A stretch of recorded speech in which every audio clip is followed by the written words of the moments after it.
May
mainit na talakayan. Quite absurd, to be honest. Yeah. Kasi, your right to having the haircut infringes on the right of the person to live. Makabuluhang diskusyonan. Prevention is better Yes, than cure. prevention is better than cure. Totoo. Exactly. Nakakaliw na kwentuhan. Coffee, kung may mga coffee kayo dyan. May tsa ako. Ito ang PIKO Online Kapehan. Mapapanood ng live sa aming PIKO Facebook page na may mahigit 3,000 likes at PIKO YouTube channel na may 20 subscribers. Abangan ngayong Marso na.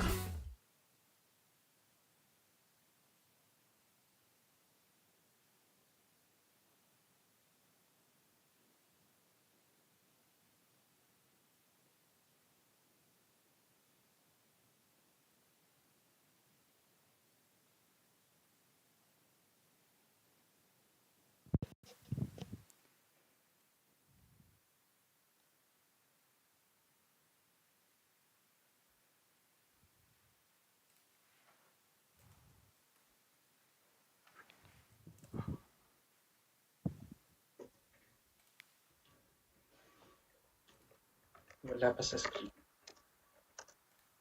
Okay.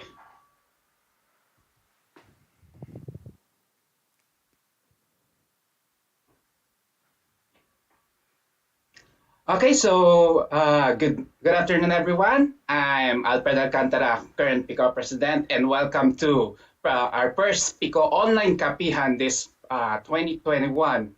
So thank you for coming, and our topic is about life after PIKO in Korea. So before we start, I would like just to have a short discussion about what is PIKO. Jeremiah, can you show the screen? Okay. Okay. Okay. Okay. So Pinoy Scholars sa Korea was established in 2006 and as the special student organization recognized by the Philippine Embassy. It is committed for the promotion and fellowship and cooperation among Filipino students in the Republic of Korea. The organization's commitment is to develop the members' potential and promote Filipino culture to the international community. The PIKO aims to boost its member engagement and active participation through various enriching activities. We also aim to promote a robust academic network by actively collaborating with other international organizations as well as local Filipino organizations to conduct various webinars and conferences. And also, we got back to the community through our donation drive, our outreach programs, and other cultural and skill developmental programs. So this PIKO Online Kapehan is just one of the project of PIKO. Uh, it was usually conducted as offline face-to-face interactions with various topics that we discuss with different guests, like experts in this in these fields, and we have just a casual discussion. But because of this COVID-19 pandemic, last year it was conducted online. Uh, and now we're planning to do this again to retain this program every month, the monthly online kapihan that you can watch live in our YouTube channel and Facebook page. And for this month, for the first PIKO Online Kapihan this 2021, our topic again is about the life after PIKO. Title, Now That I'm Done, What's Next? Life After PIKO. This is a casual discussion where we invited our PIKO alumni, fellow alumni, to discuss how their life after having a degree in Korea. So for our first guest alumna will be Dr. Jerre Mae Tamanal, PIKO President for 2019. She has finished her master's in public administration at Kangwon National University in South Korea in 2013. She has also attained a degree in PhD in addiction science, majored in addiction counseling, rehabilitation, and lifestyle healthcare at Samyuk University in South Korea in 2021. She's currently an assistant researcher and research project coordinator in Samyuk University. Okay. And then we have next is Dr. Julius Marvin Flores.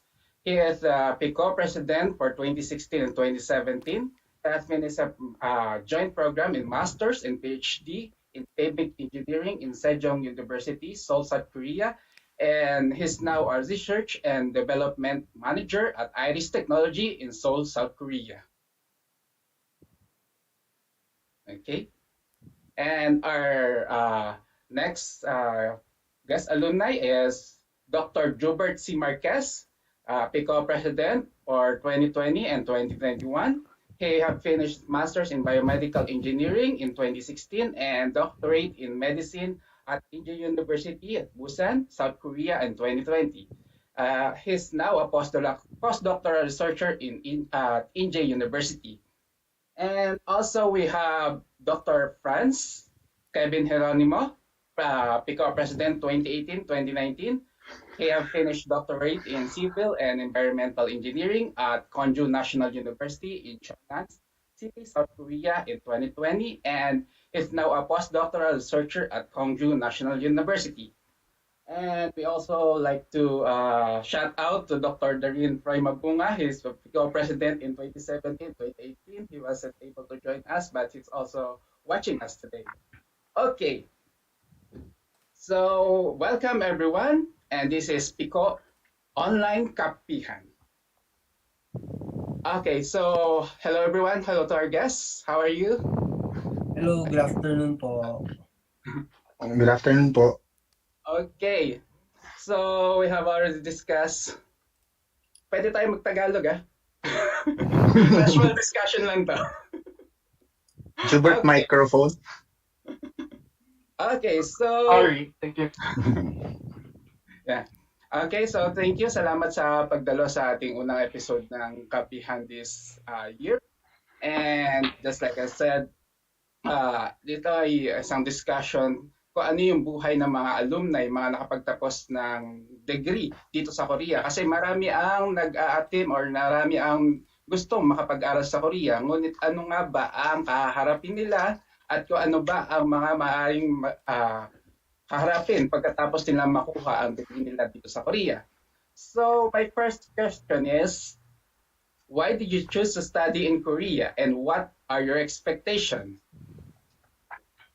Anyone? Pinakabata mo na si Franz. O sige, Ay, ako na. inamin mo naman, ikaw pinakamatanda. O sige, ako muna yung unang sasagot. Well, basically, nung before I started my degree in university, actually, mahilig talaga ako manood ng mga Korean drama. I remember watching yung tawag dito, parang Lovers in Paris ata that time eh. That was in 2005 to 2006. Yun talaga yung simula. But after that, nung college, actually, to be honest, I am not an exceptional student. Hindi naman ako yung sobrang, yung matalino, ganyan. Basta yung, tamang aral lang, ganyan. Tapos puro organization mostly.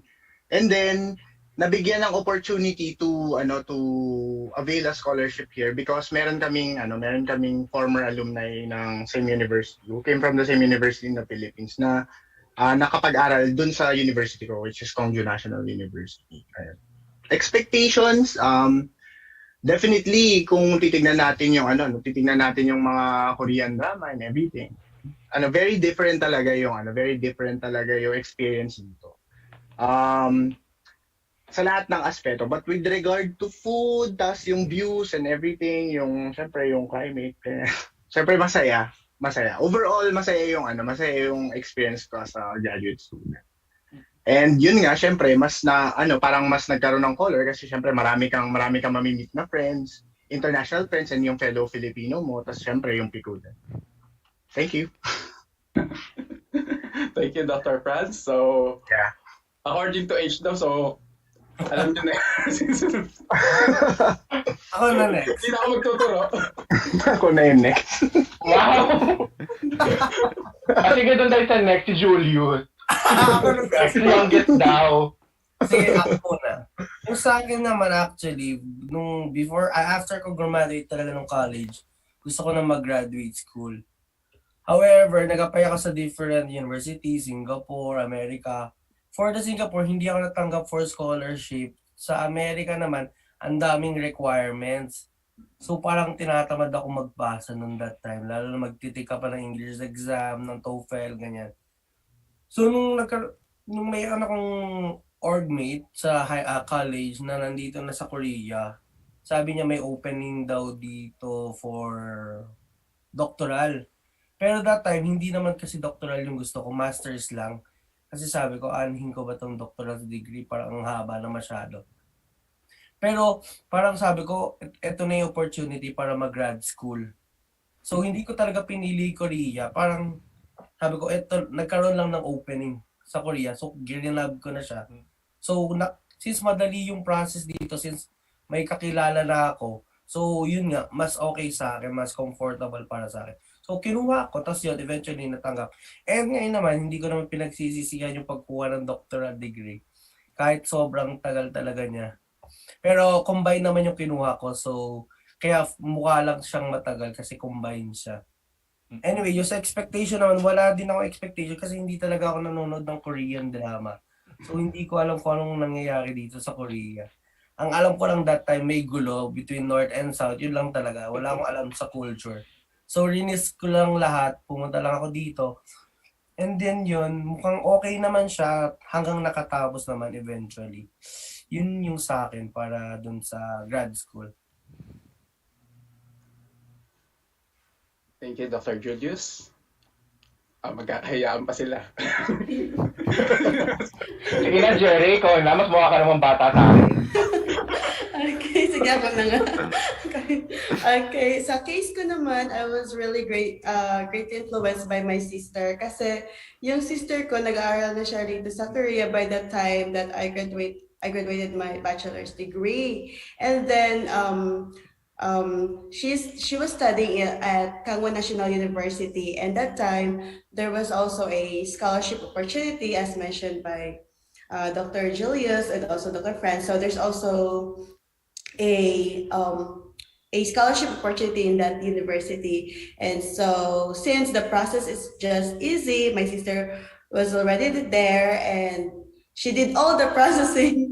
So I just provided the documents and then I was able to get in the program. And with my expectation, actually the field that I took in my master's degree is quite far from my bachelor's degree. I took the master's in public administration, which is another field. But then, it was a great experience. And of course, as Franz mentioned, the Four Seasons, and also I was exposed to Korean drama. So basically the whole lifestyle here in Korea. So that's it. That's my experience. Thank you, Dr. Jerre Mae. And of course, Dr. Jubert. Mukha lang ako matanda sa totoo lang. Defensive. Anyway, so ayun, I think ako more similar ako with experience ng kay Julius, no? Ever since ako, parang I think high school, I've been trying to apply abroad, pero not Korea, like Singapore and the US, and I agree with Julius na sa US ang dami talagang documents na kailangan.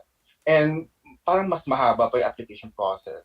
And kasi I tried attending din yung mga seminars before. Meron kasi silang inahal sa seminars ng mga USA, di mga gano'n, sa Philippines. And pag i-explain nila, I think I found it na more bold na mas mahaba talaga yung process na maraming kailangan compared to other countries. So, I set aside na rin yung plan for that. And then, hindi ko rin talaga plano rin, no, na mag-grad school kasi I was planning to do medicine.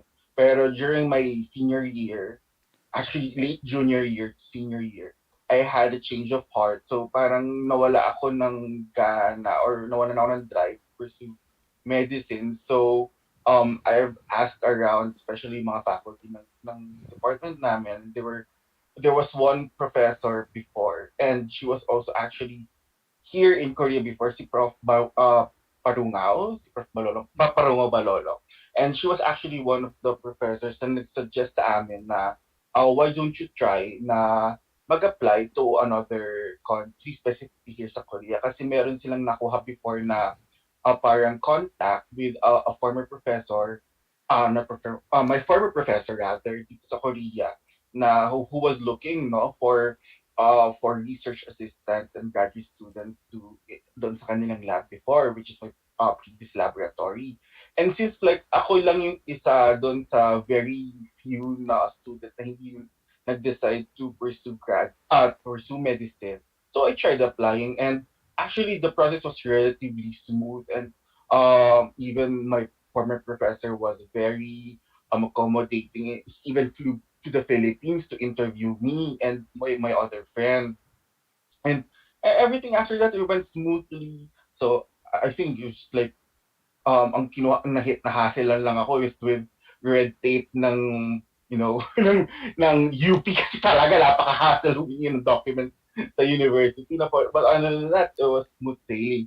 As for expectations, I similar with their experiences na ako talaga, like even though the Korean pop culture was booming even back then, late 2000s, early 10s, no? Ako talaga, I wasn't really into it, no? I know yung mga singers, I know yung mga dramas, pero I wasn't really into it. Dito na lang talaga kinain ng sistema, similar with other people. But ayun nga, as for the other expectations, I did not expect the work culture. Definitely, it's something different. No? Pero baka I think mamaya madidiscuss naman natin yan. But other than that, it's what I expected as being an immigrant to another country's hardships and I think, parts. So yeah. Thank you, Dr. Jubert. So, I think lahat halos nagkakaisa na yung pinakaunang reason is more on the easiness in application. Parang mas madali siyang makapag-apply dito sa Korea compared to other countries, and also yung opportunity. And then later on yung hilig niya sa Korean culture, like Korean dramas and everything na experience niya dito sa mga Korean foods and mga places na napapanood niya sa mga paborito niya mga Korean drama. Okay. So thank you. And for our next question, how's your experience being a student in Korea? Kumusta naman ang pagiging estudyante dito sa Korea? Just a short summary lang. Kung kumusta naman kayo? Ako na lang mag-start para sa time. Sige. Ako muna. Sige, okay lang. Go. Sorry. Sa akin, sa student, actually, nagbabago siya as habang tumatagal ka dito sa Korea. Initially, parang mahihirapan ka kasi nga yung food. Medyo iba siya pagpunta mo dito. And yung language, lalo na yung language. Naalala ko pa one time na nag-start pa ako first semester nung nandito ako. Malapit ako, kumakain ako sa convenience store. Kasi hindi ko actually alam kung paano pumili ng food, anong tawag dun sa food. So, kukuha lang ako sa convenience store ng mga gustong kainin. Yun yung bibili ko, mas madali siya. So, but eventually, after ilang years, nasanay na din ako sa food. So, parang yung experience ko as a student, nagpo-progress siya. So, unti-unti ang nag-a-adapt dun sa environment hanggang tumagal. But total experience naman mukhang okay. May mga culture differences na hindi mo gusto, pero kailangan mong you need to live with it kasi nga nandito ka sa Korea. Like seniority, lalo na sa laboratory, hindi mo maiiwasan yun. Pero makakatulong din naman sa yun kasi since once naging senior ka, so ikaw na yung masusunod dun sa lab nyo. So parang babalik din sa yun, susunod ka muna, then after ikaw naman yung susunod. Para sa akin, wala naman masyadong different experiences pagiging student. Yung language at culture lang talaga yung pinakamahirap mag-adjust. Agree ako dyan. Mahirap ngayon lalo na sa language. Totoo yun. Like, siguro din kasi, like, yun nga, doon sa sinasabi rin ni Julius regarding sa culture. Kasi kanya-kanyang, especially lalo na doon sa may mga students na may laboratory. Yung mga laboratories din kasi may iba-iba silang culture. So, maswerte ka talaga if mga colleagues mo, yung mga fellow students mo, yung mga postdocs na kasama mo, even your professor, kung maluwag sila or they take their liberties, no? Pero if we talk about yung traditional talaga na Korean na laboratory, which I experienced na nung una, it was really difficult. They're good people, but it was totally different from what I expected talaga. Kasi ang nangyayari sa amin before is start ka ng 10 a.m. and hindi ka uuwi hanggang hindi umuwi si professor. Ganun yung experience ko. Hindi siya uuwi ng 3 a.m., ng 4 a.m. So yung mga estudyante, hindi rin talaga uuwi, lalo na yung pinaka-seniors namin. During that time is mga nagtititis na. So parang kami, tinatanong din namin yung mga higher students sa amin. Yung immediate mga supervisor students namin. Tatanong namin na, bakit parang hindi tayo umuwi? Kasi sabi nila, parang in support na lang din with our senior students, and yung sinasabi Julius na hierarchy, yung seniority. Yung parang wala tayong nagawa kasi susuportahan na lang natin sila. Tapos si professor niya, pag baka may kailangan ng ganitong oras, biglang kailangan mong tulungan, doon talaga kami nahirapan at first talaga. So, eventually I had to change yung laboratories. I have nothing against yung former professors. Yung former professor and former lab ko. Like, they're really good people, pero iba lang talaga yung culture na experience na nun. And then, yun nga ngayon, which is totally different naman, na parang HESA, like company culture naman na 9 to 6, finished. So, wala ring weekend. And compared dun sa previous lab ko, meron ka talagang weekend. So, ang pahinga lang namin is Sunday ng umaga. So, kahit magsisimba lang kami, but then, balik ka uli sa lab. Yung mga ganong differences talaga, it takes a toll on you. I think my fellow former yung mga former students dito na mga doctors na kayo, na-experience nila yan na kahit pa paano, talagang na-burn out kayo to some extent. Kasi parang, I mean, pagod ka na with everything, no? Tapos, you can find some time pa for yourself, no? So, diyan natin ipasok si PIKO. Charing! So, nung nagbago ng system dun sa laboratory system na, I had time to meet yung mga students, mga ganyan. Because before talaga, walang time to socialize with anything. But then, yun nga, ngayon, nung meron na, I was able to go out sa weekends, meet new people, meet this fellow people, yung mga fellow students ko na I wouldn't even meet if ganun pa rin yung na-experience ko. Siguro na lang talaga din, kanya-kanya na lang din yung kung paano ka mag-adjust or paano ka mag-adapt. Pero or siguro kung makaka-adapt ka or not, no? Pero mahihirapan ka talaga if itatry mo makipagsabayan sa pagod nila. Kasi if you think of it, sanay sila sa ganun eh. Like if you're familiar with their schooling culture, no, ever since high school, yung mga hago nila, yung mga after school academies nila, no, talagang sila diktikan, sunugan ng kilay. I mean, we do that also before, pero I don't think na gano'n naman tayo kadiktik with what we do, no? So, sanay sila sa gano'n. Pero tayo, I think yung sensibilities natin is more of talaga Western. So, kahit pa paano, medyo meron tayong difficulty mag-adjust. Pero, I agree also with Julius na later on talaga, kapag naka-adapt ka na sa system, it will be very beneficial for you. So, before nung ako nag-graduate, I was the most senior of everyone. So, ayun, nautusan ko na sila. And naka-ask ng favors na rin doon sa fellow students na if baka pwedeng patulong sa ganitong experiment, ganyan. So, later on na lang din, konting kembot na lang din. Konting PS, pero i-recognize pa rin natin if may mali sa sistema. Yun na lang, para hindi talaga tayo maapektuhan, especially mental well-being natin. Kasi meron talaga mga estudyante dito na dahil sa difficulty of the work culture, talagang it takes a toll on them.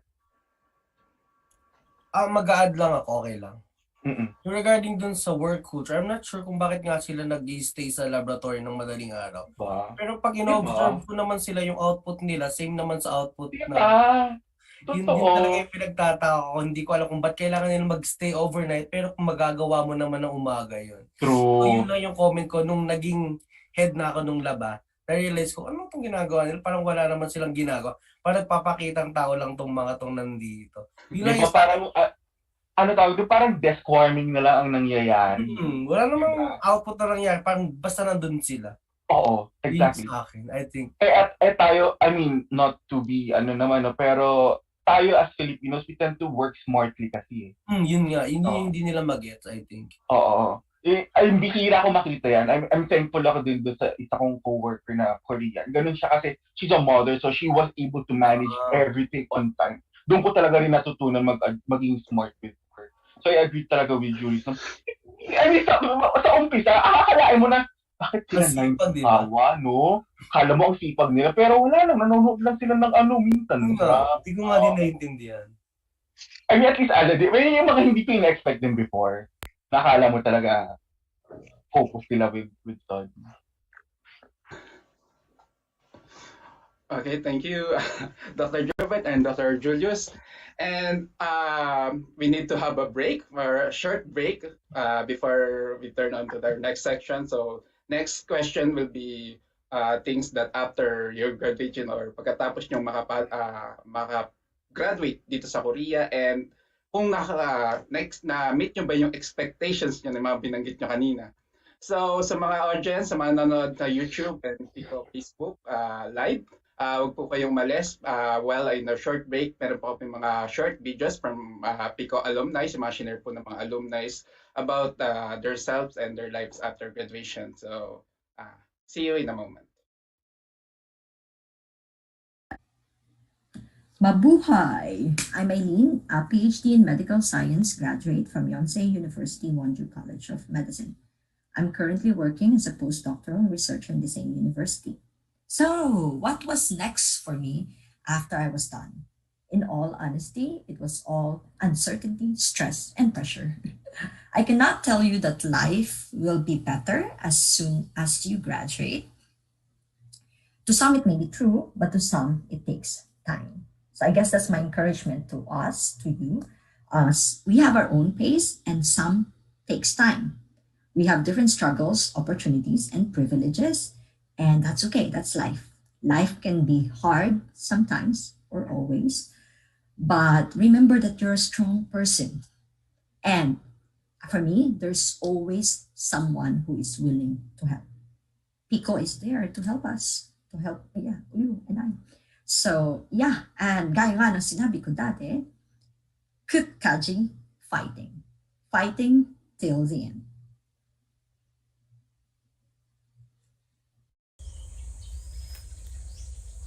Hello mga ka-PIKO, my name is Franz Geronimo and I graduated MS-PhD in Agriculture in Chongbuk National University. My field of specialization is crop science, molecular breeding. Nung nakagraduate ako, I solicited advice from fellow PIKO scholars and they told me to determine first kung ano ba yung gusto kong puntahan after ko graduate. Gusto ko bang mag-academe? Gusto ko bang mag-industry? Or gusto kong mag-pursue ng pure research?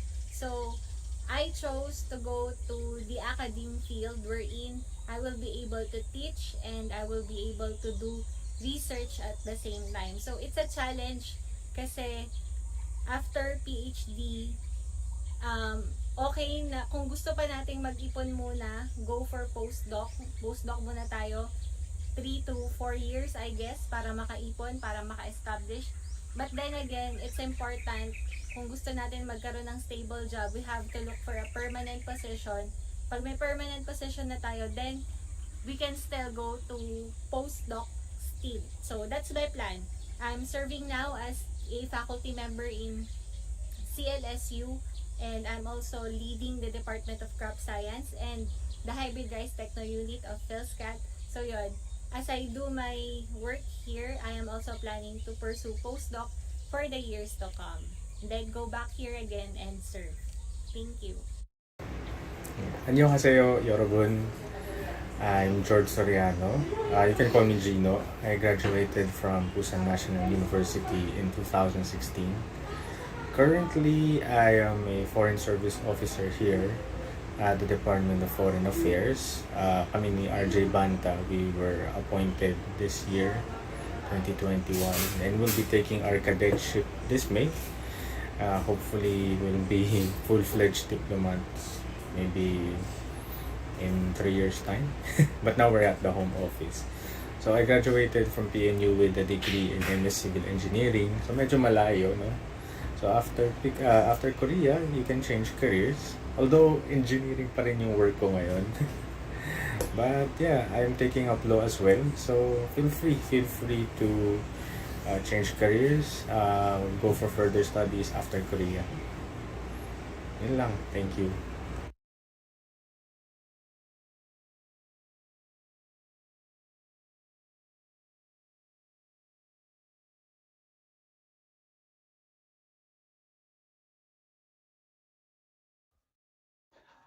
Okay, so we're back in online kapihan. Now that I'm done, what's next? Life after PIKO. So, previously, pinag-usapan natin yung ano yung mga expectation, bakit sila napunta sa Korea, pinili nila, at kung ano yung short summary lang ng buhay bilang estudyante sa Korea. So, third question natin ngayon is, how's the transition from being a student to graduate? What are the things that you need to prepare? Ano yung mga bagay na kailangan nating asikasuhin or gawin usually pag-apply ng trabaho or usually sa mga pagpalit ng visa? Ano po ba yung mga bagay na kailangan nating asikasuhin? Anyone?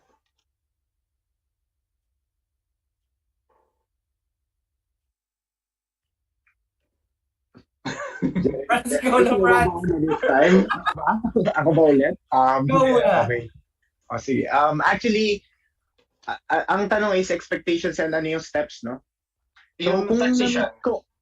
Kung na-meet ba yung if na-meet ba yung expectations ko after graduation, kasi nga yung transition, honestly, I don't think na-meet because iba kasi yung oras ngayon, di ba? Kasi may pandemic. And in all honesty, mas mahirap talaga makahanap ng work at this time anywhere in the world. So hindi ko masasabi na na unlucky yung situation natin. Kasi it actually created some opportunities, although mas marami syempre yung hindi magagandang mga nangyayari. Meron naman talagang opportunities din na kuha tayo out of this one. As for the steps yung mga ginawa ko after, so right after graduation, syempre nag-apply agad ako nung researcher's visa, that's E3, researcher's visa dito sa South Korea. So dito na din ako nagpalit ng visa ko from D2, which is the student visa, to E3, which is the researcher's visa. So last time, I think we already had a seminar also kung ano yung mga steps na ginawa namin. Pero just to give you a highlight, syempre kailangan natin yung contract natin, ganun. And kailangan nung house contract, tapos yung contract natin sa company, mga ganun. Yun yung mga ilan dun sa mga requirements na kailangan nating ipasa sa ating immigration aside from the forms that they are requiring. Tapos, ayun, so far, kung tatanungin mo din ako kung in terms of workload, kasi I'm in the same laboratory. I'm not sure if everyone is working in the same laboratory as they were from masters to to PhD. Yung transition ng work, ang malaking transition I think is from masters to PhD. Kasi nung masters ako, I needed to perform many experiments. Water quality analysis specifically. But now, simula kasi nung PhD ako, ang focus kasi ng PhD is to write reports. Same pa rin, nagmo-monitor pa rin ako ng ulan kasi yun nga yung major ko, no? It's about stormwater management. Pero honestly, hindi naman talaga nagbago yung work ko, no? So just like yesterday, malakas yung ulan, no? Bigla kaming tinawag ng professor namin, di ba? Saturday, guys, Saturday. Ayun, so wala naman talaga malaking pagbabago. In terms of transition, I expected na mas gagaan yung load mo since dapat 9 to 6 ka and dapat no weekends. Well, apparently hindi pala. Pero syempre, this is the best, as of the moment, this is the best choice that we have given the pandemic situation. So, that's it. Thank you, Dr. Franz. So, I think isa din sa mga transition, syempre magbabago din yung rate mo. Oo. Okay, so... hindi na tayo student rate ngayon, guys. Wala na student discount. Wala na student discount. Joke lang. Oh, yes, I want to share also. Sa case ko naman, I really had a big transition kasi another field na naman yung PhD ko. So, I took a different field again. But then, the experience was really good because kasi depende din kasi yun sa professor kung saan ka magiging under for research. So it's so my case hindi siya parang laboratory type. So it's just like we have research projects, and actually dahil nga sa pandemic na postpone yung mga projects namin sa Philippines sa mga rehab centers. So now sa ngayon din may mga projects din kami na hindi pa siya na-approve, and yung visa ko din hindi pa siya na-change. So hopefully after 6 months, kasi nga dahil nga naapektuhan sa pandemic. So hopefully after 6 months, mas-change na siya. And it will be E7. So yung difference ng E7 sa E3 kasi is yung yung company ng professor ko is a private company, hindi siya affiliated sa school. So it will be under E7 or like like parang special worker visa. So yun yung parang label ng visa na yun. So the same as what Dr. Franz mentioned, yung mga requirements, the same pa rin yung certificate mo or diploma, yung house contract, and then sa part, mas marami yung sa part ng employer. So, it will include yung contract, yung mga, pag sa E7 kasi hinapan pa ng mga like tax, yung mga in-apply nila about sa tax. So, basically, yun yung mga needed na requirements after graduation. So, importante talaga na yung relationship mo sa professor mo and then sa project din. So, yun yung isa sa mga kasi yung professor ko is into lifestyle changes, so lifestyle management. At first, hindi ko yun siya field, but then later on, like I started working under his project since 2017. So I started to learn and, para maging part na siya ng system ko. So yun, you have to adapt and we have to really adjust. And of course, depende talaga kung sino yung research advisor or professor ng student. So, mas mahirap ba mag-renew ng visa as a student or as a employee or working status? Is it changing ba or yung renewal lang? Yung pagkakaiba, pag nag-apply na kayo as a employee, ano yung major na pinagkaiba nila?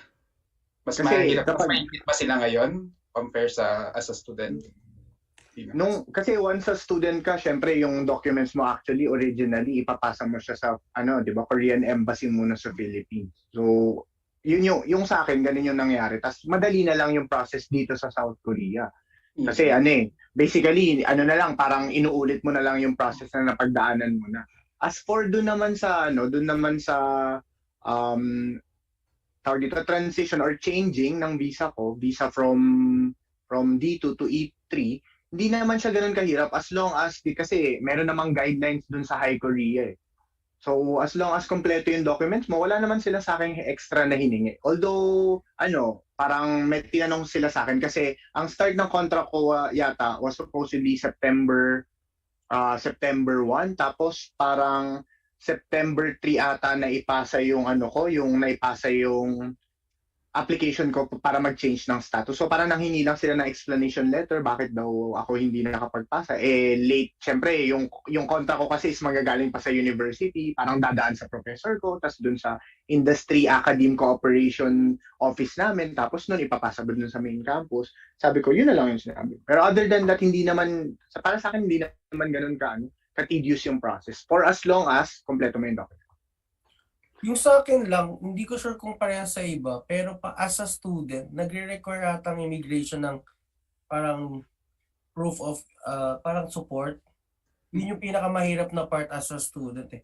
Yung papakita mo na kaya mong masustain yung living mo dito sa Korea. Normally, mga 10 million won ata yun.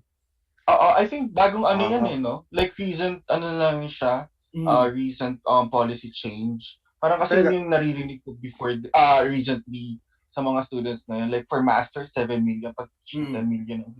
Unlike sa worker, hindi mo na kailangan ipakita kasi may proof of income ka naman. Yung sa school, sa universities nyo ba before, hindi kayo binibigyan ng professor nyo? Kasi kami, sa case namin, nanghingi kami ng bank certificate ng professor. Bibigyan niya kami. Tapos parang may certificate, parang affidavit of support. So, hindi, kahit zero balance yung account namin, hindi talaga kami hinihingan. Hindi kami hinihingan. Ang problema kapag ginamit namin kay prof, tapos sabay-sabay kami nag-apply, hindi po payag sa immigration. Oo, yun. Yun yung isa sa mga main problems, yung show money. At saka yun ang big difference actually kapag working visa ka na, as Dr. Julius mentioned, na hindi na kailangan ng proof or like bank certificate pag nag-apply. Okay. Okay, Hindi, so so far hindi ko kasi na-experience yung sa same experience ko kasi sa lab naman namin, actually parang magkakaiba ata ng buwan din yung application na. Mm. Ayan. Pero recently, like, kasi may mga students na nag-ask na rin sa akin, like, just a few weeks ago na parang kahit nga affidavit daw, hindi na tinatanggap. So, probably, one reason is depende rin siguro sa location. Pangalawa is, Depende sa may immigration. Depende sa immigration officer. Depende sa officer din. Actually, Tapos, yeah. may experience din kasi, like, or siguro nga dahil nga, siguro recent change lang din ito. Baka nga dahil, yung university talaga actually na nagbibigay sa amin ng ano eh. Yung, sa amin rather, dun sa other students na nag-a-apply ng renewal, si university na mismo yung nagbibigay ng bank certificate. So, hindi na lumalapit doon sa mga profs. So, I think depende rin din siguro to sa universities and sa location. Pero other than that, I agree with everything what they said. Mas madali with magpaparenew or mag-apply ng worker visa. Mm-hmm. Ako mag-share lang ako kasi actually na after graduation na nasa ko mag-E3 tsaka E7. I-compare ko yung E3 sa E7. Yung E3, I think mas madali siya compared sa E7 kasi yung university yung magbibigay ng lahat ng documents. Ang ibibigay mo lang yung passport, ARC, tapos yung resident card. Yun yata. Pero dun sa E7 may komplikadong part siya na parang kailangan yung number of foreign employees with local or Korean employees, may certain ratio lang siya. Yeah. Mm-hmm. Nung time ko, startup yung company ng professor ko. So, tinanong niya, may isa na kasing foreigner doon. So, pangalawa ko, tinitignan niya yung ratio. Tapos may hiningi pa siyang ibang documents. Pinabalik pa ako kasi nga dahil dun sa parang policy na yun, na may certain ratio for workers. Sa E3 ata walang ganun. Wala. Kasi university, under her university, so hindi naman siya tinitikin to consideration ata. Tapos yung regarding pa, from D2, E3, then E7, yung salary rate mo, siguro tumataas ng pataas. Hindi naman gaano kataas, pero tataas yun kapag nagbabago. So, I suggest mag-E7 si Franz. Ay, sana makahanap tayo ng pang-E7. Pero yun nga, mahirap nga actually maghanap these days kasi wala talagang nag-entertain. Ang hirap. Especially kasi wala rin kasing international projects ang mga companies. I think that's why nalilimit yung mga pag-accept nila ng mga foreign workers, if I'm not mistaken. Yep. Marami pala kailangan i-consider. So, mukhang kailangan talaga yung project ng Palit Visa Forum ng PIKO. So, hopefully, ma-conduct namin yung Palit Visa Forum, and if you have other inputs on that, so makakatulong para makatulong din sa mga ibang fellow PIKO scholars as well as other Filipino communities dito sa Korea kung paano yung pagpaprocess ng visa in another forum. Okay, so thank you. And before we proceed with our next question, gusto ko lang palalahanan yung mga audience natin sa live stream ng YouTube and PIKO. Kung may mga katanungan kayo, maaari kayong mag-comment sa aming comment section sa YouTube and sa Facebook, and mamaya ay babasahin namin. Pwede rin kayong magtanong personally. Sabihin nyo lang kung sino yung gusto nyo tanongin personally, and live babasahin namin yan para masagot ng inyong mga ating mga guest alumni. Okay? So, para sa next question, ang sunod nating tanong ay, of course, tinanong ko before kung ano yung expectations nyo noong una. Ano yung, kung na-meet nyo ba ngayon ang inyong expectations? Did you meet your expectations here in Korea? Okay? Anyone? Ako mag-start. Actually, nung pumunta ako ng Korea, wala naman akong sinet na expectation. Ang sinet ko lang ay magkaroon ng master's degree. Actually, yun talaga yung focus ko nun. So, wala akong expect sa mga tao, sa food, sa kung ano man. So, for me, I think na, since nakuha ko din naman yung doctorate degree.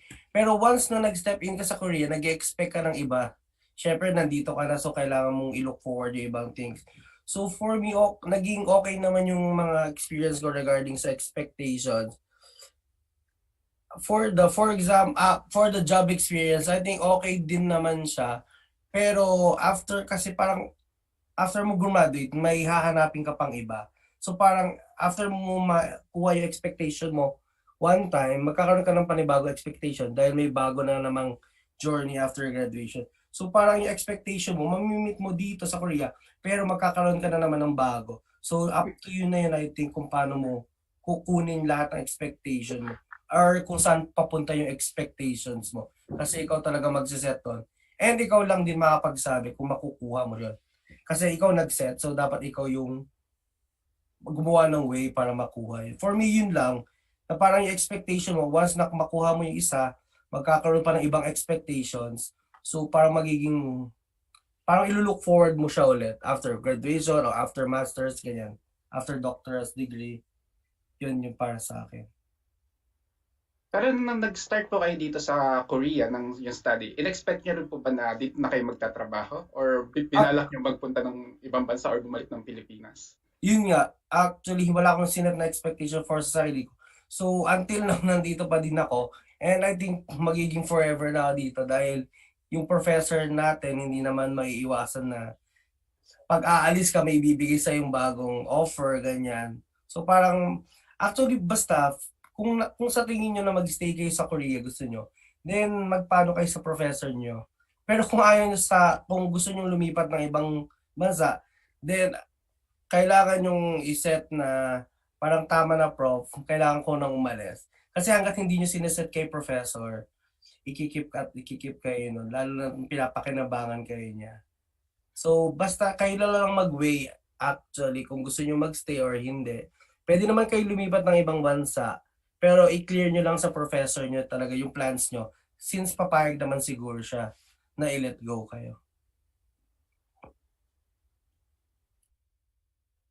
Thank you, Dr. Julius. Dr. Jerre Mae?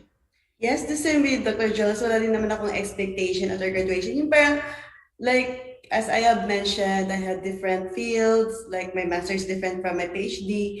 And because of the pandemic na din and because of the talk that we had, so siguro yun na kinip pa rin ako ng professor ko and we still have ongoing research projects. And sa situation nga these days na pandemic pa naman, hindi pa maka-travel ng like wala din halos opportunity sa ibang countries. So yeah, so I just grabbed the opportunity to stay and do the research project as well as like learn more sa research field. So yun lang naman. And actually it's more than my expectation kasi yung PhD degree ko is new field siya, addiction science, and we were able to head projects sa Philippines in collaboration with the Dangerous Drugs Board, and like parang masaya lang sa feeling na you can give back to your country, and then we're able to have this research project na makakatulong siya sa prevention and treatment sa mga addicted patients. So, which is a really good field. At saka, actually, bago siya na field, hindi pa siya offered sa Philippines. I heard na nilalabi pa lang siya sa CHED. So, hopefully someday there will be like work opportunities sa Philippines sa field ko. Thank you, Dr. Jerre Mae. Dr. Franz? Okay. Ako naman kasi with regards to expectations, siguro more than the expectation, I had a different plan. Kaso kasi hindi naman natin ma-foresee yung current situation na yun nga yung sabi ko. Hindi lang actually sa Philippines limited yung opportunities. Actually around the world, maraming tao actually na nawawalan din ng work. Right? And as much as I wanted to find or look for a better opportunity, I don't think I can at this moment. Even though, syempre, di ba, syempre tayo, as graduate students, I think, and as someone who parang obtained higher degree din, parang we always look for something new. Ayun. Sa case ko kasi, although I want to try, syempre. Pero kasi parang doon ako I'm playing safe at this moment. parang okay, mas mabuti na nandito muna ako at this moment, at least sure na meron tayong work, kasi once na umuwi sa Philippines hindi natin sure kung anong pwedeng, kung meron ba opportunity na parang magagamit natin yung napag-aralan natin or what. Kahit na dapat, supposedly, yung mga majors natin are very, very useful talaga sa Philippines, di ba? Ayun. Kung na-meet ko yung expectations ko, I am very happy na, yun nga, natapos ko syempre yung degree ko, and tama si Doc Julius na after we finish one achievement in our life, we always tend to have higher expectations. We tend to not stay wherever we are. Siyempre, kapag kasi na mo yun, parang in the future, what should I be looking forward to? Parang yan. Ayun. Thank you. Okay, Dr. Franz, thank you. And of course, Dr. Jubert. I think your mic is muted. Ako kasi, ako kasi medyo may pagka pessimistic point of view with expectations. So, the thing with expectations kasi is that you're just setting yourself up for disappointment kapag hindi man mangyari yung mga sinet mong expectations, yung mga goals mo. So I agree with what my friends here have said regarding that. Na parang, I think si Julie sinasabi, kung ano na lang yung mangyari talaga is, yung mangyayari na lang talaga, no? Kaya parang, also you don't set yourself for disappointment kung hindi man mangyari yung mga in-expect mo mga bagay. Which is what I did here, like, kung ano mangyari, di nangyari. I wasn't even planning on doing my PhD. So, nung pag-graduate na ako ng master's, so I was like, anong gagawin ko? So, I just asked around, okay, PhD ako. Kasi like, the thing with akin naman din kasi is, sa akin kasi walang masyadong malulose if I take this risk. No? So, kung mag-PhD man ako, okay, that's good. Kung hindi mo mag-PhD, other opportunities maybe. So, kung saan talaga na lang, kung pag nandoon na ako doon sa bifurcation ng kalsada talaga, tsaka na lang talaga ako magde-decide kung ano mangyayari sa buhay. So, talagang kahit na rin nung first time na pumunta ng Korea, nung first time, even nung mag-apply sa Korea, mag-apply ba talaga ako or hindi? Okay, let's try it. Kung ano mangyari, okay, then let's do it. So, nagpunta rito, naka-PhD, naka-master's, naka-PhD. So, kung magpo-postdoc ba or what, sabi ko, okay, try natin. So, akin, ano na lang talaga, what will be na lang talaga ang aking mantra sa buhay. Para nga din na, ang ginagawa ko na lang din is parang mag-set na ako ng one big goal at the end of the line. Pero yung in the middle, it's not how you get there kasi, di ba? It's like, ako kasi ganun, it's not how you get there. Basta, I get to the goal. At satisfied na ako. I mean, different people might have different ways of, achieving their goals and their expectations. Pero, personally, ganun ako na, kung ano mangyari, basta makuha natin yung end goal natin, fine. Basta moral. Basta nasa moral na nakalsada lang naman tayo, yun lang naman. Pero yun nga, did it meet my expectations? No, kasi wala naman expectations kasi in the first place. Pero I'm happy with where I am so far sa ngayon. Sure, nakakapagod at times, pero fulfilled. I think similar with my friends here na lang dito. I think to some extent, no, they're fulfilled with what they're doing din naman kasi they wouldn't be here if they're not happy with what we're doing so far. And yun na lang din siguro yung privilege namin dito, na naming apat dito kasi kahit pa paano, we're still fortunate enough to be working, especially in this time, no? Kasi like ang dami talagang people na nahihirapan, even yung mga graduates fellow graduates sa PIKO, they're also having hard times, no? Na makahanap ng mga kanilang work, especially in their line of field or line of study. And for kami talagang fortunate enough kasi I think ayun nga, what I want to say nga pala, yung we were able to build good rapport with our professors. Kasi they were the ones who opened this opportunity for us kung ano yung nangyayari sa amin ngayon.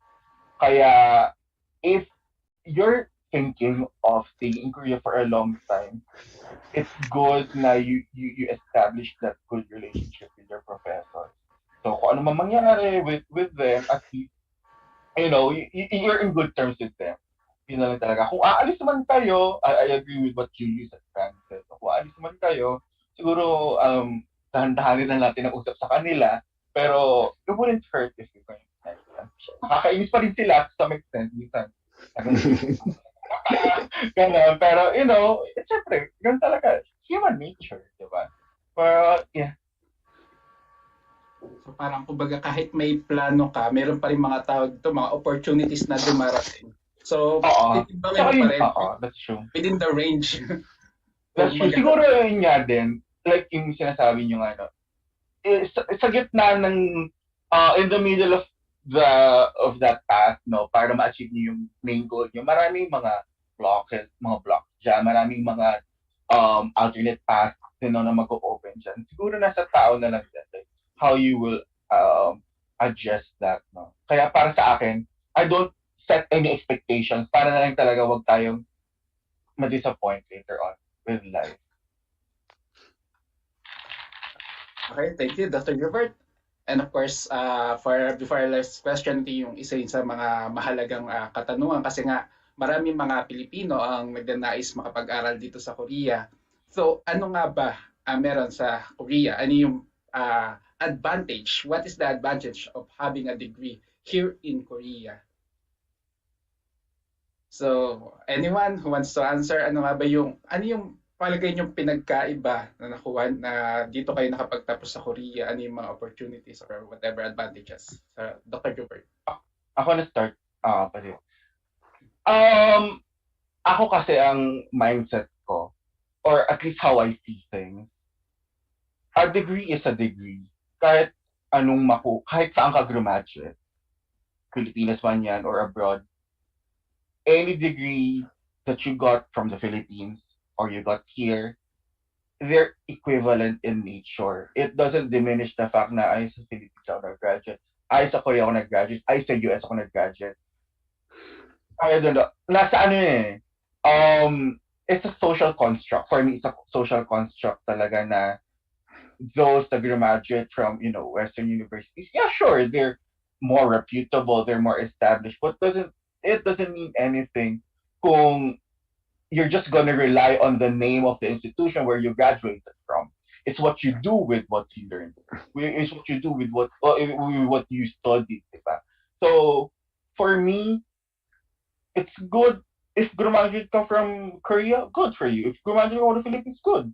From US, good for you. Pero, at the end of the day, pare-parehas tayo. Kung PhD ka ng Germany, PhD ka ng US, PhD ka ng China, PhD ka ng Indonesia. And we all learn the same thing. Pare-parehas lang yan at the end of the day. It's what you do with it is what's important. So, does it put me in a pedestal na I graduate from Korea? No, I don't think so. Sabi nga sa Desiderata, di ba? There are people and lesser people than you are. So, it's how you manage whatever you learn. It's how you do what you do with your life. Okay. Let me answer naman yung question mo, no? Siguro ang sa akin kasi, yung my take on the question is kung ano yung advantages if you graduated here. I think yung advantages of graduating here for me is mainly because maraming research funding dito. Mm-hmm. Which actually let me receive more opportunities compared if I probably graduated from a university in the Philippines, where most of my colleagues na nag-aaral sa Philippines is walang funding yung mga researches nila. Kaya minsan nagkakaroon talaga ng difficulty to finish the degree itself.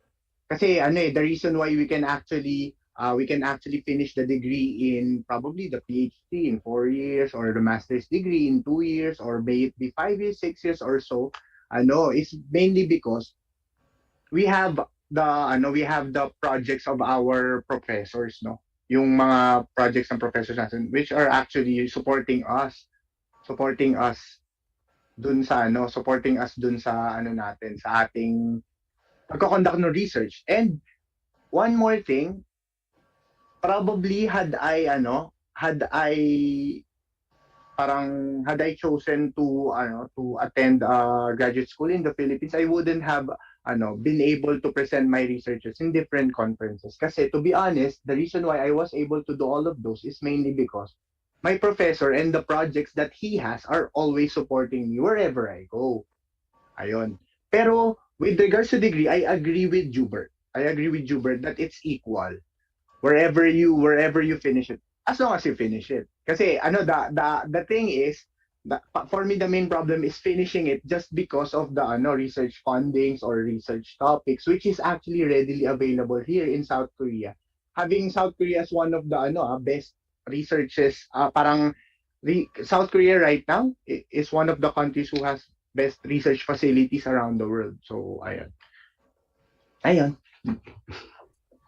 Yes, yung sa akin naman, actually, pareha talagang tama, actually. Kasi yung kay Jubert, ang sabi niya, nasa sa'yo yun, kasi wala talaga sa university or kung saan man bansa ka, nasa sa'yo yun, kung paano mo gagamitin yung education na nakuha mo. Kasi kunyari, nag-graduate ka naman, pero hindi mo alam kung paano to i-apply sa real application. So parang nagiging stagnant yung education mo, hindi mo ma-apply. So nasa tao talaga yon. Pero tama din si Franz actually na may advantages din kapag sa abroad ka nag-aral. Especially for my major dito sa Korea. Since ang major ko pavement engineering. So sa Philippines medyo huli na sila sa pavement engineering based dun sa nalaman ko regarding dun sa pavement sa Philippines.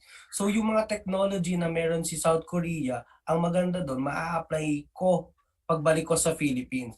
So hindi lang dahil sa Korea, so gumamit ako ng Korea, tapos yung education na yun, i-apply ko sa Philippines. So parang yun yung naging opportunity or parang magandang nangyari doon sa pag-aaral ko sa Korea. Since babalik rin naman siya sa Philippines. Kasi yung technology talaga sa Korea, based doon sa mga statistics, Korea yung number 1. Especially sa major ko na nagpo-focus kami sa artificial intelligence these days.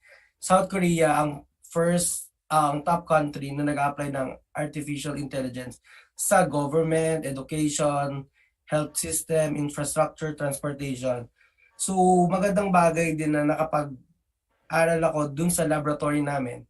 Since may mga ganun advantages regarding technology na ma-apply ko din naman sa Philippines. So para sa akin, yun yung naging pinakamagandang advantage ng pag-aaral ko dito sa Korea. Okay, thank you, Dr. Jubert, Dr. Franz, and Dr. Julius. So, Dr. Jerre Mae has to leave because of her prior appointment, but thank you to Dr. Jerre Mae for joining us despite of her hectic schedule. So we just need to have a break. So next segment, we will be reading some comments and questions from the audience, and our guest alumni will also respond to those questions. And also sa mga audience, pwede rin kayong mag-suggest ng mga topics kasi nga balak namin gawing monthly online kapihan. So kung may mga certain topics kayo or bagay-bagay na gusto nyong pag-usapan natin dito sa online kapihan, pwede kayo mag-suggest, i-comment down nyo lang po sa YouTube and Facebook comment section. Okay? So for this break, we have another set of videos of the alumni. See you later.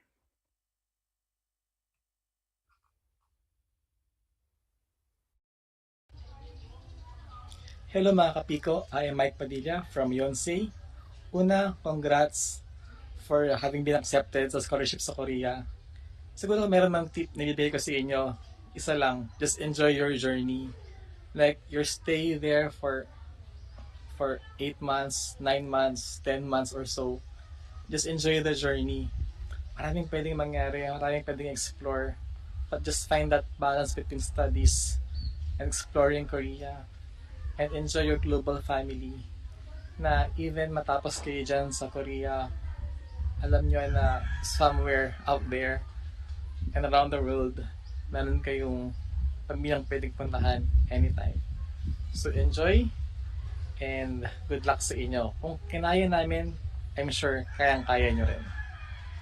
Thank you. God bless. Magandang hapon mga ka-PIKO. I'm Maria Concepcion Cruz. You can call me Makon. I'm a ka-PIKO scholar and I participated in the Master's Degree Program in Community Development in Yonsei University, Mire Campus. So, sa ngayon, babalik na ako sa work. So, starting after ng Holy Week, so balik na ako sa trabaho. I work for the government sa Department of Agriculture and I work for the Project Development Service. So basically, I do reviews of projects and facilitation of approval ng projects for ODA. Yun. So, for the tips sa mga bagong ka-PIKO or mga bagong estudyante natin dyan sa Korea, first, ingat kasi may pandemic. So, pero enjoy nyo yung Korea and in doing so, just be careful. Always have sanitizers with you and always wear your mask. And also, download applications na makakatulong sa inyo sa pag-navigate. So, download Naver Map or Kakao Map. For me, mas familiar ako sa Naver Map at mas mas madali siya sa akin na gamitin, but others will also recommend you, I think, yung mga Kakao application. And also, very helpful yung Papago. So, I recommend you to download it pag-translate ng Korean texts into English. So, yeah. So, those applications, very helpful siya pag-stay and pag-go around places. And, syempre, ang pinaka-importante, mag-aral. So, gamitin ang library. So, yung library natin napaka-equipped niya dun, yung mga university equipped dun sa magagandang facilities sa library. So, make use of them. So, yun. And, take a lot of photos, whether sa university lang, whether small celebrations with your classmates or friends. Take a lot of photos. Those photos will remind you of the happy times there in Korea, and because you will surely miss Korea when you go back here dito sa Pinas. So, ayun. So, yun lang. Keep yourself healthy while you're in Korea. Mahal magkasakit. Bawal magkasakit. So, enjoy Korea and study hard. So, yun lang. That's all. Okay, so hello everyone. I am Maria Easter Joy Saho. You can simply call me Joy. I took my combined master's and PhD program in Yonsei University, Wonju, South Korea, Wonju College of Medicine, I say, from 2011 to 2016. And then after that, I stayed for another year for a postdoc stint. And finally, I decided to go back to the Philippines and work on a wonderful project. So I worked in UP Diliman Institute of Biology. And then just recently, I'm currently an assistant professor in UP Baguio, so where I also took my undergrad degree program. It's good to be back and to give back to my alma mater, where I started to hone the knowledge and skills that I've obtained. So for the tips or maybe advice that I could give, I think you all know this, but you need to be reminded always to take care of yourself, of course, especially now, take care of your health, make time for your loved ones, and for the things that are most important to you, like the essential things. And I remember the last time I had a talk sa Hayo at Gilas. So the gist of my talk was, I think, was to never give up. But now, as I realized, you should also learn how to give up and when to give up. So you should learn how to give up the things that are hindering you to obtain or reach your full potential. So I guess that's it. I hope you learn something and then you enjoy the most out of your stay there in Korea. So bye.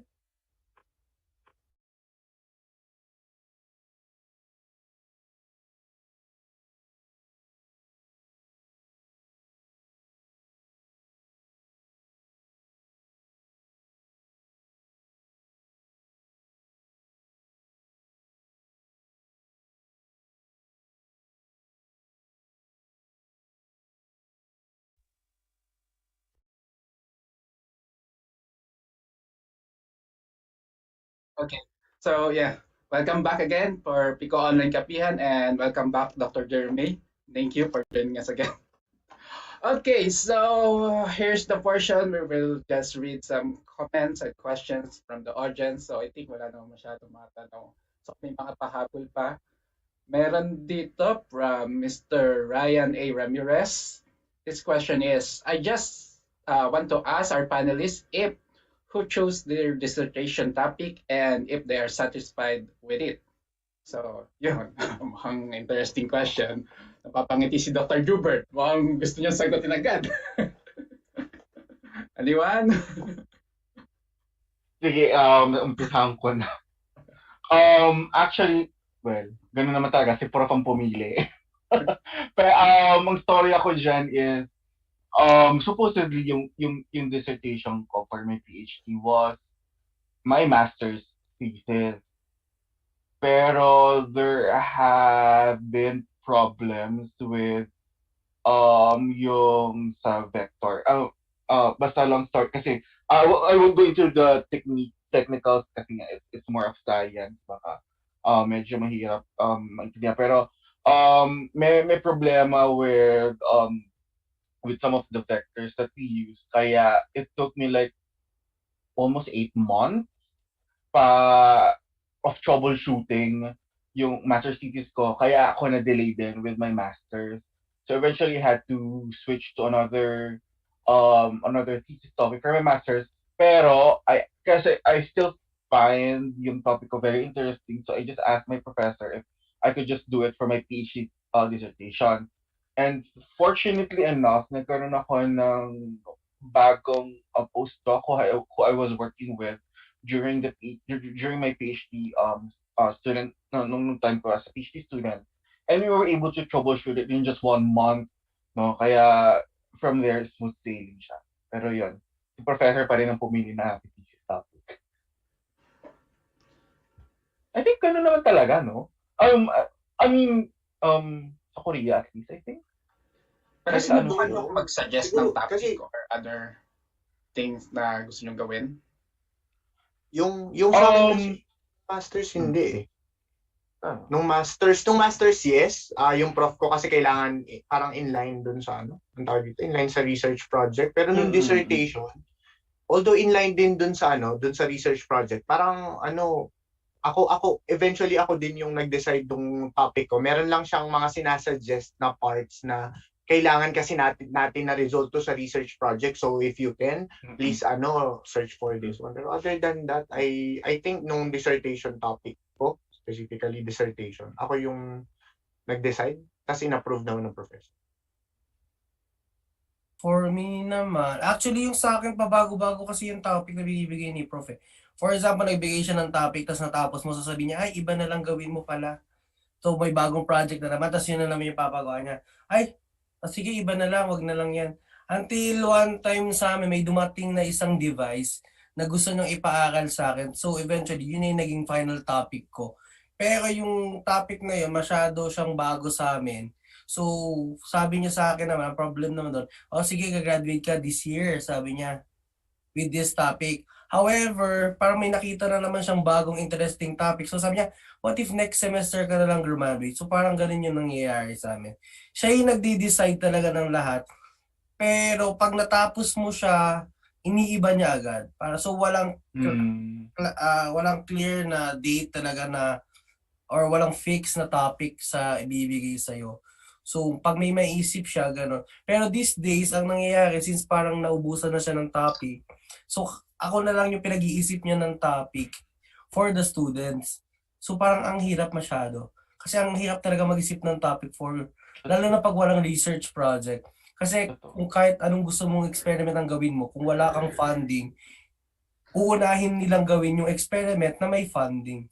So gusto mo, magbutas tayo ng kalsada. Sige, pero wala tayong pera. Tsaka, after na natin, tapusin muna natin tong project. So, ang nangyayari, kung ano yung project, yun yung nagiging thesis. So, ikaw bahala, maghanap ng topic dun sa project na yun para magka-thesis. Yun yung parang feeling ko pinaka usual na nangyayari talaga dito. Kasi parang merong mga big grant projects, no, na research grants nila dito sa Korea. Tapos, for example, makukuha yung isang lab rather. Tapos parang yun yung maging overarching theme ng karamihan ng project dun sa lab na yun. So parang, in-instance ko rin nung sa PhD ko, si Professor, okay, kasi parang nangyari dun sa thesis ko, parang ang overarching theme niya is parang mag-find ng target proteins for cardiovascular diseases. So meron silang from their previous studies, meron silang parang mahabang listahan ng mga protein. So parang si Professor, ito dalawa. Ikaw bahalang gumawa dyan. So parang ang nangyari is magbibigay siya ng parang, ano tawag dito, parang overarching theme, overarching topic. Ikaw bahalang mag-plot niyan, ang story niya. I think ganun din nangyari with like any other laboratories, whether engineering or in natural sciences, no? Na parang, since I think yung sinasabi nga ni Julius, ito yung project funding. Ito yung overarching theme ng topic natin. Ito yung gagawin muna natin. Kasi, at the end of the day, kung wala kang mai-produce sa data for that research project kasi, wala pa rin. Mapuputo lang lifeline ng lab nyo. Tsaka hindi ka din pwede talaga. Hindi din papayag yung prof mo. Oo, exactly. Pero yun nga, agree din ako sa sinabi ni Julius na after matapos nun, ibang project na naman, like, halos parang wala akong continuity na nakikita. Sa totoo lang. Like, yung gagawin mo like 3 years. Tapos biglang bagong something different na protein na yung pa-askasuin ko. Like, walang specific na parallel na story. Pinaka-goal na ano mo. Ako not sure sa reason niya sa pabago-bagong topic. Dahil ba masyadong mabilis nating ginawa? Hindi ko sure, kaya inisip niya na, madali para sa taong totoong topic na to. So, kailangan magbigay ng bagong topic. Papahirapan ba? Parang feeling ko na, pag may natapos tayo, isipin nila madali para sa atin. Pero yun talaga yung, yung schedule na nagawa natin. True. So, depende pa din sa kanila actually. Depende. Karamihan dyan is depende talaga kay principal investigator.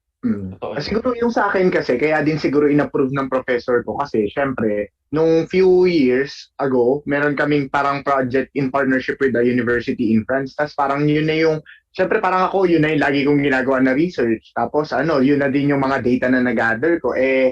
Ang field ko is civil engineering, pero yung data na ginagather ko that time is about microbiology, microorganism dun sa facility namin, which is actually a bit costly per sample for soil microorganisms, no, yung pagkuha na.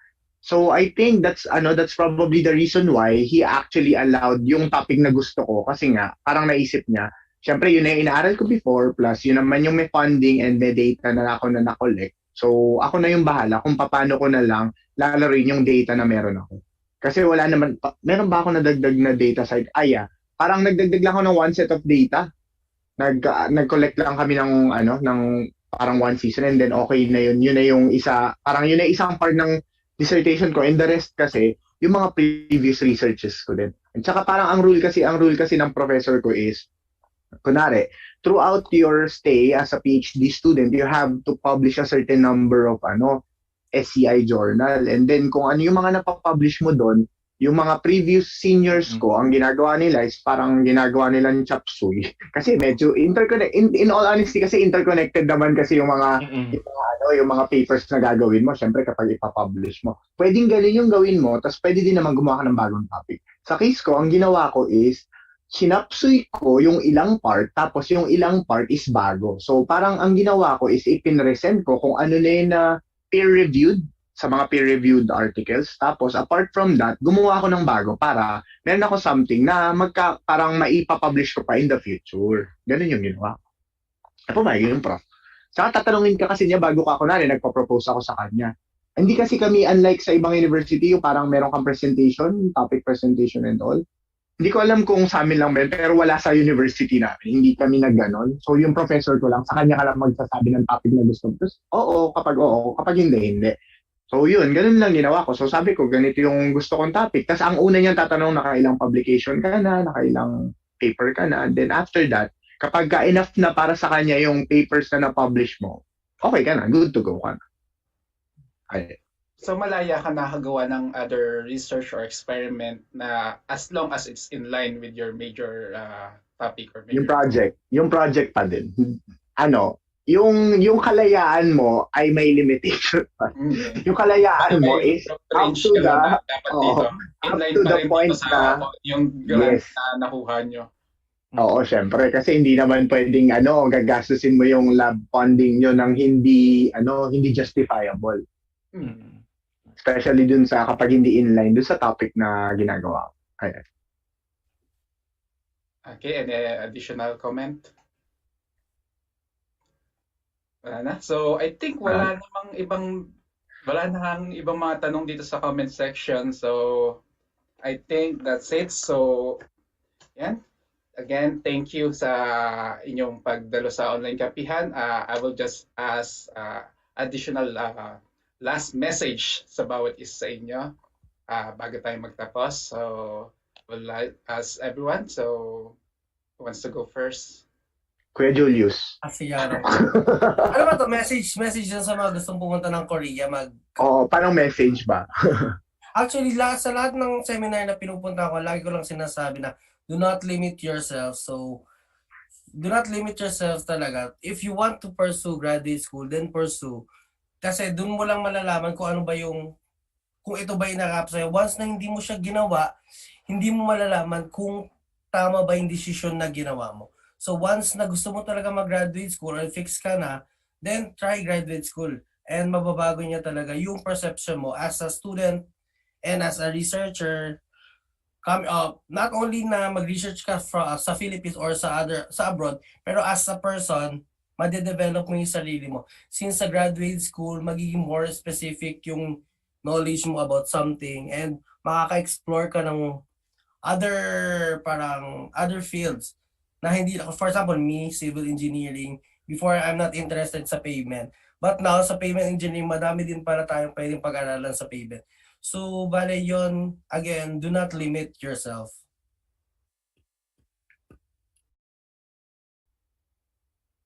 Okay. Okay na, tahimik po. O sige, ako na lang yung next. Siguro, with me naman, ang may sasuggest ko is, do not stop thirsting for knowledge and experience. Wow, English yun, guys. Hindi po ako mag-argue. Pero nag-English ako at this time lang. Hindi, kasi siguro, yung parang yung sinabi din actually ni Julius na yung nalilimitahan natin. Kasi once we stop thirsting for it, parang you're just putting yourself dun sa lugar kung nasan ka without any improvement, and then wala ka nang something to look forward to. And I think always remember na whatever we did in the past or whatever we achieved in the past will not always be how the people will perceive us. Parang there are times siguro di ba ang choices natin lagi is either magkakaroon ka ng good choices or parang good choice or for me good choice. Laging para sa akin kasi walang bad choice. Only bad outcomes out of that good choice. Pero kahit na may mga bad outcomes, there will always be learning experience. So ayun. So ako kasi nung pinili ko kasi yung pag-aaral dito sa Korea, I actually gave up a good opportunity in the Philippines, to be honest. And then pagdating ko kasi dito sa Korea, yung first semester to for me is very challenging.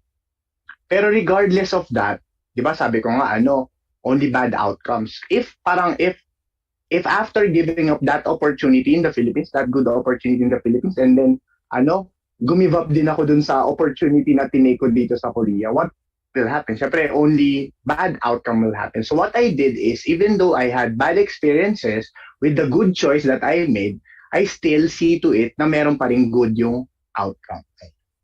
Thank you.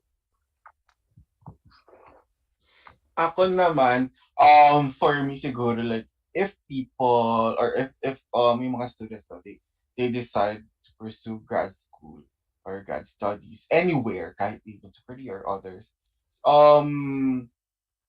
make sure siguro din na buo ang loob nila. Kasi, it's one thing that you're pursuing grad studies, but it's another thing that you're doing it in a different country.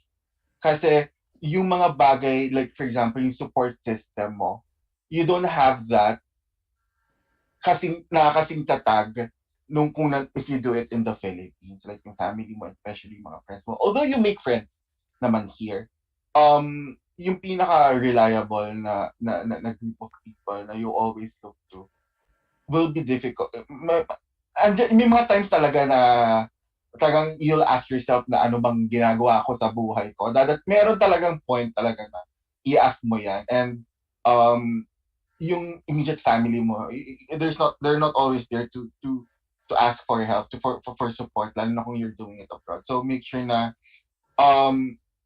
you're ready to face yung mga difficulties and challenges of living abroad.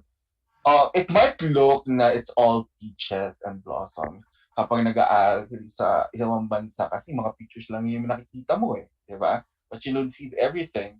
You don't see the ugly truth behind it na it comes at a price, no? Like, I think, like, sina Franz and Julius, halos magkakasintagal na kami sa Korea and we gave up a lot. Especially yung aming youth. Charing. I mean, if you look at it, no? I mean, we spent most of our 20s here in Korea. And 20s is like the prime age to do stuff. But we chose to, to devote our time to grad studies. And it's something that we chose.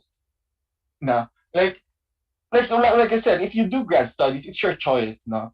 And you should be able to realize that you're giving up something, no? And it's something that we realize that we're giving up since we like what we're going to do. So yun na lang talaga. And sana we're all for for promoting studying everywhere or even in the Philippines. It will open up a lot of opportunities and avenues. Pero you have to consider din talaga na may mga bagay talaga na mahirap at up, like what they also said for na opportunities, mga better opportunities sa Pilipinas or abroad that you have to consider before taking that step. So good luck na lang. Good luck then. And good luck with everyone who's going to try to apply here. Thank you. So, Dr. Jerre Mae, nandiyan ba kayo? So, I think wala si Dr. Jerre Mae. Busy na si ma'am. Okay, so mayroon kasi siyang prior appointment. So, okay.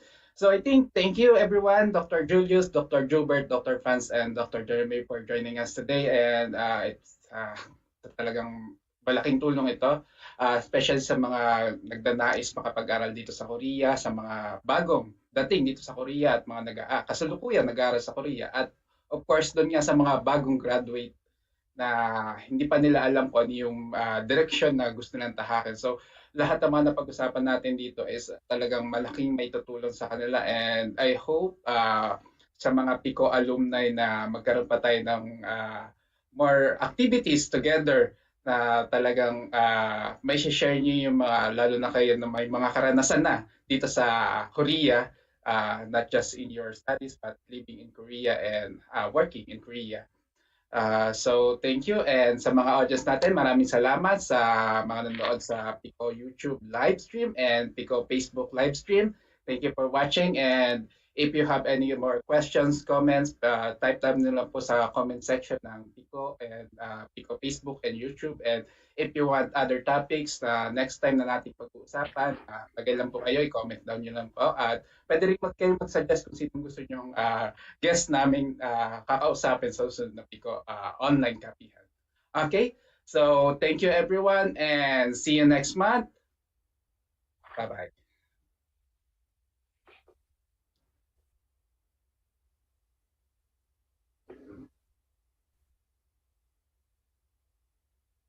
Bye.